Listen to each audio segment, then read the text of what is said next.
2021 թվականի ազգային ժողովի արտահերթ ընտրությունները իրականում պատմական շանս էին և մեր ժողովրդի, և թե Նիկոլ Փաշինյանի իշխանության համար: Եթե գործեր քաղաքական պատասխանատվության սկզբունքը, ապա Նիկոլ Փաշինյանը պիտի քաղաքական պատասխանատվություն կրեր իր նախապատերազմյան արկածախնդիր քաղաքականության համար և ընտրությունների ճանապարհով կամ նույնիսկ դրանց չմասնակցելով հեռանար իշխանություններից: Թերևս հենց սա էր 2021 թվականի ընտրությունների գլխավոր իմաստը, որպեսզի դեմոկրատիայի ամենակարևոր հատկանիշներից մեկը գործեր, եթե քաղաքական որևէ ուժի քաղաքականություն նման ծանր հետևանքներ է առաջացնում որևէ պետության և ժողովրդի համար, այդ ուժը պետք է հեռանա իշխանությունից: 2021 թվին իշխող քաղաքական ուժը, նաև մեր հասարակությունը անտեսեցին քաղաքական պատասխանատվության սկզբունքը, ինչի հետևանքը դարձան հետագա անդառնալի, անշրջելի կորուստները մեր պետության և ժողովրդի համար: Մենք ի վերջո կորցրեցինք Արցախը: 2026-ի խորհրդարանական հերթական ընտրությունները հերթական ջրբաժանն են: Նիկոլ Փաշինյանը ունի երկու տարբերակ: Կամ կազմակերպել օրինական ընտրություններ, որոնց անցկացման պարագայում նա և նրա կուսակցությունը անխուսափելիորեն պարտվելու են ընտրություններում, կամ գնալ հակապետական արկածախնդիր ճանապարհով, ամեն գնով վերարտադրել իշխանությունը, ինչը կործանարար հետևանքներ կարող է ունենալ Հայաստանի համար, էլ չասեմ, որ նման ձևով իշխանության վերարտադրությունը բերելու է ներքաղաքական կյանքում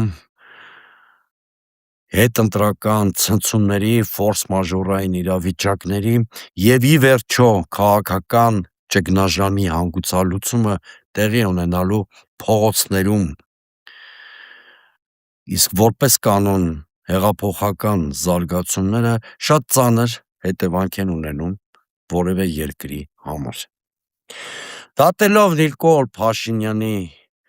վարքագծից, նա և նրա քաղաքական խմբակը ընտրել են երկրի համար ամենավտանգավոր ճանապարհը, այսինքն գնում են ամեն գնով իրենց իշխանությունը վերարտադրելու ճանապարհով: Օրինակ հունվարի 23-ին հաշված ժամերի ընթացքում ՔՊ-ն որոշում է շրջանառության մեջ դնել օրենսդրական մի փոփոխություն, ժամերի ընթացքում արագացված ռեժիմով երկու ընթերցմամբ նրանք ընտրական օրենսգիրքը փոփոխում են, զսպում են ընտրությունների ժամանակ դիտորդական առաքելությունների գործունեությունը, այսինքն փորձում են այնպիսի օրենսդրական միջավայր ձևավորել, ինչի հետևանքով դիտորդական առաքելությունները իրենց բուն գործառույթը կատարել այլևս չեն կարող ըստ երևույթին: Օրենսդրական այս փոփոխման ընդունման ձևն իսկ արդեն կասկածի տակ է դնում ամբողջ ընթացակարգի լեգիտիմությունը: Մասնավորապես մենք գիտենք, որ Վենետիկի հանձնաժողովը, ինչպես նաև ԵԱԿ-ԺՀՄԳ-ին ցուցում ունեն Հայաստանին ռեկոմենդացիա, որ ընտրական օրենսգրքի փոփոխությունները, առանցքային փոփոխությունները պետք է կատարվեն առնվազն ընտրություններից մեկ տարի առաջ: Սա հենց այնպես չի արվել այս ցուցումը, սրա նպատակն այն է, որ մեկ տարի ժամանակ ունենան ընտրական գործընթացի բոլոր սուբյեկտները, կլինեն դրանք կուսակցություններ, թե դիտորդական առաքելություններ, ադապտացվել օրենսդրությանը և հավուր պատշաճի մասնակցել ընտրական գործընթացին, որպեսզի այդ գործընթացը մրցակցային բաղադրիչ իր մեջ ունենա: Ահա այս սկզբունքը իշխանությունը խախտել է: Ավելին ասեմ, ընտրական օրենսգրքում դիտորդական առաքելությունների գործունեությունը զսպող, վերահսկող օրինակից նրանք անցկացրեցին առանց նույնիսկ հանրային քննարկումների, փորձագիտական քննարկումների: Եվ այսպես, ըստ ընդունված օրենսդրական փոփոխությունների, կենտրոնական ընտրական հանձնաժողովը կարող է որոշել, որ որևէ դիտորդական առաքելություն կամ դիտորդ խախտել են քաղաքական չեզոքության սկզբունքը եւ նրանց զրկել դիտորդություն անելու իրավունքից։ Եթե օրենսդրական կարգավորումներում հստակ չի ձևակերպվում ինչ է քաղաքական չեզոքությունը կամ ինչ է դրա խախտումը, մենք գործ ունենք ոչ թե ընտրությունների որակը բարձրացնող օրենսդրական նախաձեռնության, այլ ընտրությունները վերահսկելի դարձնող կամ ավտորիտար միտումներ ներդնող նախագծի հետ, որովհետև վաղը Նիկոլ Փաշինյանի գրպանում գտնվող կենտրոնական ընտրական հանձնաժողովը կամայականորեն քաղաքական չեզոքության խախտում կարող է համարել, օրինակ, որևէ դիտորդի արձանագրած ընտրախախտում կամ դրա մասին բարձրաձայնում։ Այդպիսի նախադեպ մենք արդեն Մոլդովայում տեսել ենք։ Հետևաբար, քաղաքացիական պայմանագիրը ամեն ինչ արել է, որպեսզի հանրային վերահսկողություն ընտրական գործընթացի նկատմամբ 2026-ին չլինի։ Այսինքն, Նիկոլ Փաշինյանի իշխանությունը որոշի, ովքեր իրավունք ունեն դիտորդություն անել կամ դիտորդական առաքելություն իրականացնել, իսկ ովքեր ոչ։ Իսկ սա նշանակում է, որ ընտրատեղամասեր հունիսի 7-ին կթողնվեն միայն իշխանությանը հաճո եւ իշխանության համար հաճելի պատկեր ներկայացնող դիտորդական առաքելությունները, իսկ անաչառ դիտորդները ըստ երևույթին քաղաքական չեզոքությունը խախտելու պատրվակով դուրս կդրվեն ընտրությունների օրը գործընթացը դիտարկելու հնարավորությունից։ Սա նշանակում է, որ Նիկոլ Փաշինյանը ըստ էության առաջիկա ընտրություններում տոտալ կեղծիք անելու ցանկություն, մտադրություն ունի, որտեվ նա անշուշտ շատ լավ տիրապետելով իրավիճակին հասկանում է, որ որևէ այլ կերպ իշխանությունը վերարտադրելու հնարավորություն չունի։ Եթե ընտրական օրենսգրքի փոփոխության այս մեկ դրվագը լիներ, ես հեռուն գնացող նման ենթադրություններ չէի անի, բայց սա լոկալ դրսևորում չէ։ Մենք տեսնում ենք այլ դրսևորումներ, որոնք խոսում են այն բանի օգտին, որ 2026 թվականի ընտրությունները Նիկոլ Փաշինյանը մտադիր է կեղծել, այսինքն հեղափոխության այդ վերջին նվաճումից եւս հրաժարվել միայն այն բանի համար, որ պահպանի աթոռը։ Ահավասիկ ռեպրեսիաները, քաղաքական նպատակով կալանավորումները, որոնք համատարած են դարձել Հայաստանում արդեն 8-ից 10 ամիս։ Սրանք նույնպես միտված են նրան, որ իշխանությունը ցանկալի արդյունք ստանա ընտրություններում։ Այսինքն ընտրությունները իմիտացիոն ձևական բնույթ կրեն կամ կլորիկ բարձր պարգևավճարների տրամադրումը բարձրաստիճան իշխանավորներին, նրանց ենթականերին, բյուրոկրատական բուրգին ընդհանրապես։ Սովորաբար ընտրություններից առաջ դեմոկրատական երկրներում, կայացած հասարակությունում իշխանությունները ժեստեր են անում հասարակության ուղղությամբ, որպեսզի հասարակությունը իր պոզիտիվ մասնակցությամբ, ասենք, դրական քվեարկություն կատարի որևէ իշխանության համար։ Հայաստանում այլ օրինաչափություն է, այն օրինաչափությունը, որ շատ տարածված է ավտորիտար երկրներում։ Հայաստանում Նիկոլ Փաշինյանը նախընտրական տարում առատաձեռն վարձատրեց իր քաղաքական թիմին եւ բյուրոկրատիային, մեծացնելով նրանց դերը։ Իսկ սա կոնկրետ հաշվարկի հետևանք է։ Քանի որ Նիկոլ Փաշինյանն այլևս որևէ հույս չունի հասարակության քվեն ստանալու համար, նա գործի է դնում իշխանության ռեսուրսը, բյուրոկրատիայի ուժը, որպեսզի ցանկալի պատկեր ստանա 2026 թվականի ընտրություններում։ Այլ խոսքով, վարչական ռեսուրսը ավտորիտար քաղաքական մշակույթին բնորոշ այլ բաղադրիչներ 2026-ի ուղեկիցն են դառնալու։ Ուրեմն ամփոփենք, օրենսդրական փոփոխություններ, որոնք միտված են նրան, որ հանրային վերահսկողություն տեղի չունենա ընտրությունների հանդեպ, համատարած քաղաքական ռեպրեսիաներ եւ իշխանության բուրգի կոնսոլիդացիա, պետբյուջեի հաշվին ապօրինաբար տրվող պարգևավճարների տեսքով։ Այս ամենը այն մասին է, որ 2026 թվականին մենք չենք ունենալու օրինական մրցակցային ընտրություններ։ Այս համատեքստում, սիրելի հայրենակիցներ, օրինակ իմ օգտատերերից մեկը Լև Խաչատրյանը ինձ հարցնում է, բայ այդ դեպքում ինչու եմ անդադ կարևորում ընտրությունները, եթե դրանք կեղծվելու են, նա ասում է, որ ընտրություններով ոչինչ փոխել հնարավոր չէ, 88-ի պես պետք է համազգային շարժում անենք և փոխենք այս արատավոր համակարգը։ Լև Խաչատրյանի շատ մտահոգություններ ես էլ եմ կիսում, այնուամենայնիվ, ուզում եմ այս թեմայով մի քիչ անկեղծ զրույց ունենանք։ Իշխանափոխության 3 սահմանադրական ձև կա։ Մեկը դա փողոցային պայքարն է, ինչի մասին Լև Խաչատրյանը ակնարկում է, և այդպիսի փորձեր 2021 թվականից առաջ էլ 21-23 թվականներին էլ եղել է, բայց ինչպես տեսանք, դա հաջողության չի բերել։ Արդյոք դա չի հաջողել միայն այն պատճառով, որ անորակ ընդդիմություն ենք ունեցել, թե նաև օբյեկտիվ պատճառներ էլ են եղել։ Իմ կարծիքով, իհարկե, ընդդիմադիր հարթակներն արդյունավետ չեն եղել, նրանք այլընտրանքային ծրագրեր չեն ունեցել, նաև դա է պատճառն եղել, որ փողոցային շարժումները չեն հաջողել։ Մյուս կողմից մի օբյեկտիվ հանգամանք էլ կա, հետպատերազմյան հասարակությունները սովորաբար շոկի մեջ են լինում, ապատիկ որոշակի տրամադրություններով վարակված, այդ հասարակությունները թեև փոփոխություններ ուզում են, բայց մեծ ցանկություն ունեն, որպեսզի այդ փոփոխությունները ցնցումներով չուղեկցվեն,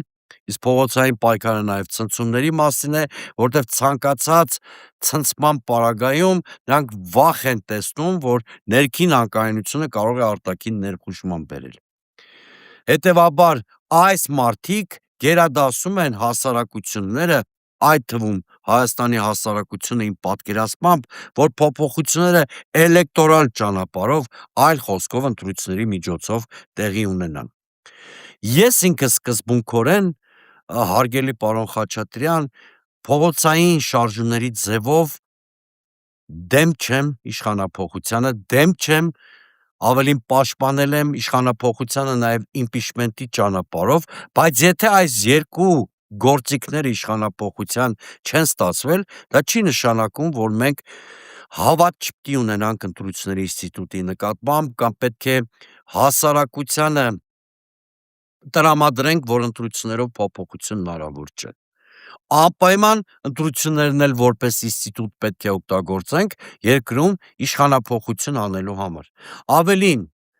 այստեղ խնդիրը կամ առաջադրանք արդեն ընդդիմությանն է։ Այսինքն, եթե ընդդիմությանը հաջողվի առաջիկա 1-2 ամիսների ընթացքում արդյունավետ հարթակներ ձևավորել, իսկ այդպիսի հավանականություն կա, ուժեղ թիմեր ձևավորել, այլընտրանքային քաղաքական օրակարգ ձևակերպել, ինչի միջոցով մեծացնել հասարակական սուբյեկտությունը, ես ձեզ հավատացնում եմ, որ ընտրություններով էլ հնարավոր կլինի իշխանափոխություն, եթե անգամ Նիկոլ Փաշինյանն ու նրա շրջապատը տոտալ կեղծիքներ են ուրվագծել կամ պլանավորել։ Շատ պարզ թվաբանական հաշվարկ կա։ Ես այս հաշվարկին եկել ենք նաև մասնագիտական որոշակի հաշվումներով։ Այո, Նիկոլ Փաշինյանը առանց կեղծիքի իր իշխանությունը վերարտադրել չի կարող, և այո, Նիկոլ Փաշինյանը փորձելու է գնալ այդ կեղծիքներին։ Բայց ճշմարտությունն է նաև այն, որ եթե ընդդիմությունը կարողանա արդյունավետ ձևաչափեր, կոնսոլիդացիոն կենտրոններ ձևավորել, և դա բերի հասարակության սուբյեկտության մեծացմանը կամ հասարակության ակտիվության մեծացմանը և ընտրություններին մասնակցի մոտավորապես 53-55% մարդ,